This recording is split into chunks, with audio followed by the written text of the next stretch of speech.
तो hello everyone, welcome back to my channel guys. तो आप लोग सब जानते हैं कि यहाँ पे मैं good girls guide to murder का एक्सप्लेनेशन करने वाली हूँ। सीजन 1 का एक्सप्लेनेशन मैंने ख़त्म कर दिया है, उसे मैं प्लेलिस्ट में ऐड कर दूंगी। अगर आपने नहीं देखा है तो आप प्लीज़ उसे जाके देखें। और इसे भी दो दो वीडियो में आएगा, थ्री थ्री एपिसोड्स करके। तो अब सीजन 2 का एपिसोड 1 to 3 हम लोग यहाँ पे एक्सप्लेन करने वाले हैं। तो चलिए स्टार्ट करते हैं। तो पेप ने एंडी बेल मर्डर केस का जो पूरा इन्वेस्टिगेशन उसने किया था, उसे पॉडकास्ट में उसने रिकॉर्ड किया था और वो बस उसे अपलोड करना ही चाह रही थी। बट अपलोड करने से पहले थोड़ा सा उसके अंदर हिचक था, वो थोड़ा सा कुछ उसके माइंड में चल रहा था, वो श्योर नहीं थी। बट या वो अपलोड करने वाली थी उसे।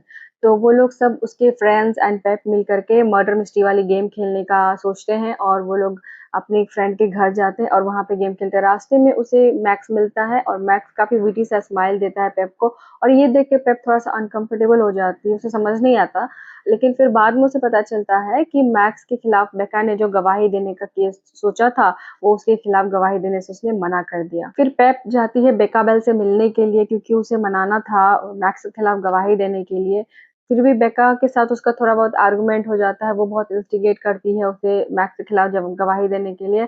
बट वहाँ पे बात नहीं बनती, वो आ जाती है वापस और रवि से सारी बातें डिस्कस करती है। और रात को पेप अपना पूरा पॉडकास्ट रिलीज कर देती है, अपलोड कर देती है। जैसे ही वो ये सब काम कर रही होती है, उसे कारा का मैसेज आता है और कारा उसे बताती है कि वो एक कैलामिटी पार्टी में फंस गई है, प्लीज उसे आके हेल्प करो।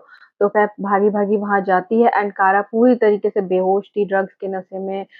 तो उसने अपने नशे में ही पेप को ब्लेम करना स्टार्ट कर दिया कि उसकी वजह से उसकी पूरी फैमिली डेवस्टेट हो गई।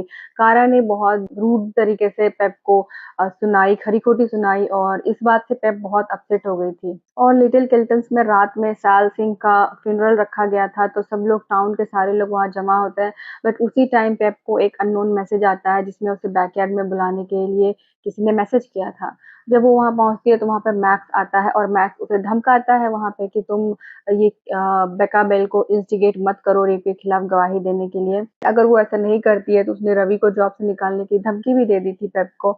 तो पेप काफ़ी परेशान थी, बट वो वापस फ्यूनरल में चली गई थी एंड मैक्स भी वहाँ से चला गया था। यहीं पे हमारा फर्स्ट एपिसोड खत्म होता है। जेमी जो था वो भी इस केस से रिलेटेड था और वो भी एक एलिबाई था।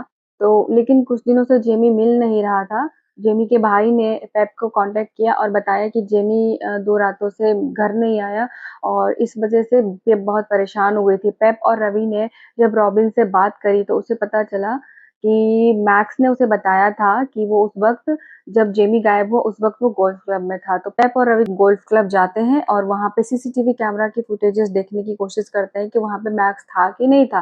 तो जैसे ही वो लोग जाते हैं वहाँ पे गार्ड उन्हें रोक लेता है, बट वो गार्ड को बेवकूफ़ बना के वहाँ से उसे भगा देते हैं एंड वहाँ पे फिर वो सीसीटीवी कैमराज़ को चेक करते हैं और सीसीटीवी कैमराज़ में गाइस मैक्स दिखता है वहाँ पे। रात को जब पेप अपना पॉडकास्ट रिलीज़ कर रही थी, अपलोड कर रही थी, तो उसी वक़्त उसको एक आवाज़ आती है बाहर उसके घर से, कोई पत्थर फेंकता है। और जब वो जाती है तो वहाँ पे एक पेपर फेंका हुआ था और उस पेपर को उसने खोला था, तो उसमें जेमी के चेहरे पे कुछ अजीब-अजीब सी बातें लिखी हुई थी और वो वहाँ पे जेमी के लिए वार्निंग लिखा हुआ था। जब वो वहाँ जाती है तो फिर वो देखती है कि आगे उसके जो नेबर्स हैं उनके डोरबेल कैमरा लगा हुआ था। तो वो डोरबेल कैमरा को चेक करने को कहती है अपने नेबर्स के पास जा करके। तो सुबह होके कोर्ट जाना था और पेप कोर्ट जाने के लिए रेडी हो जाती है, बट वो पहले नेट के घर जाती है क्योंकि किसी ने उसे पॉडकास्ट पे मैसेज किया था कि नेट से बात करते हुए जेमी को देखा गया था। तो वो इस बात का पता लगाने के लिए वो नेट के घर जाती है और नेट उसे बताती है कि जेमी जो है वो ड्रग्स लेने लगा था और वो काफ़ी परेशान था। और फिर वो कोर्ट जाती है पेप और वहाँ पे बेका ने मैक्स के खिलाफ गवाही दे दी थी और इस बात से पेप को बहुत शांति महसूस होती है। पेप भी मैक्स के खिलाफ गवाही देती है कोर्ट में, पर मैक्स का जो वकील था वो पेप को ही उलझुल बातों में फंसा करके उसकी इंसल्ट करता रहता है और उसे उसे ही एक्यूज कर देता है एंड इस बात से पेप काफ़ी अपसेट हो जाती है। यहीं पे कोर्ट का सीन खत्म हो जाता है गाइस। लेकिन उससे पहले पेप जब कोर्ट के लिए जा रही थी तो उसके नेबर्स ने उन्हें रोका था और रोक करके उसे अपने घर का जो डोरबेल कैमरा था ना उसकी फुटेजेस दिखाई थी। उस कैमरा रिकॉर्डिंग में उन्होंने देखा कि जेमी जो है वो उनके घर में घुसा था और वहाँ से ब्रेसलेट चोरी किया था और वहाँ से चोरी करके वो भाग गया था। तो पेप के पास वो ब्रेसलेट था, पेप ने ये ब्रेसलेट उनके नेबर्स को दिखाई तो ये ब्रेसलेट उन्हीं का था। और ये वाला जो ब्रेसलेट था ये पेप को जेमी के रूम से मिला था। यहीं पे हमारा सेकेंड एपिसोड भी खत्म हो जाता है। तीसरा एपिसोड स्टार्ट होता है। कोर्ट का सेशन खत्म हो चुका था और मैक्स और पेप सब बाहर निकल चुके थे। तो मैक्स ने पेप का काफी मजाक उड़ाया, उसकी बेइज्जती की और उसे इंस्टिगेट किया।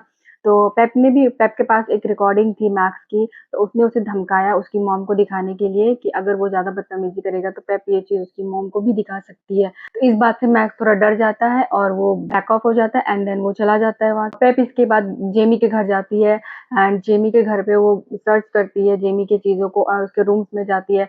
तो वहां पर उसे जेमी का खून से भरा हुआ स्वेटर मिलता है और वो उसे निकालती है और वहां पर सभी लोग शॉक्ड हो जाते हैं कि ये जेमी का स्वेटर पे खून कहाँ से आया था। फिर इस बात का पता लगाने के लिए जैसे ही पेप को ये बात पता चली थी कि जेमी भी ड्रग्स लेता है, तो वहाँ पे एक ही ड्रग डीलर था हॉवी, जो कि अभी-अभी जेल से बाहर आया था और वो लोग हॉवी से मिलने के लिए चले जाते हैं और हॉवी से बात करने के लिए जाते हैं। यहाँ पे एक दिन पेप कारा के घर होती है और उसे ये भी पता चल जाता है कि कारा भी ड्रग्स लेने लगी है। पेप ने जो पॉडकास्ट रिकॉर्ड किया था, अपलोड किया था, उसके काफ़ी रिस्पॉन्स आने लगे थे, काफ़ी मैसेजेस आने लगे थे जेमी को लेकर के एंड कुछ उसमें से फॉल्स भी थे, कुछ प्रैंक्स भी थे एंड कुछ अच्छे मैसेजेस भी थे, उसको छाँटना बहुत मुश्किल का काम था।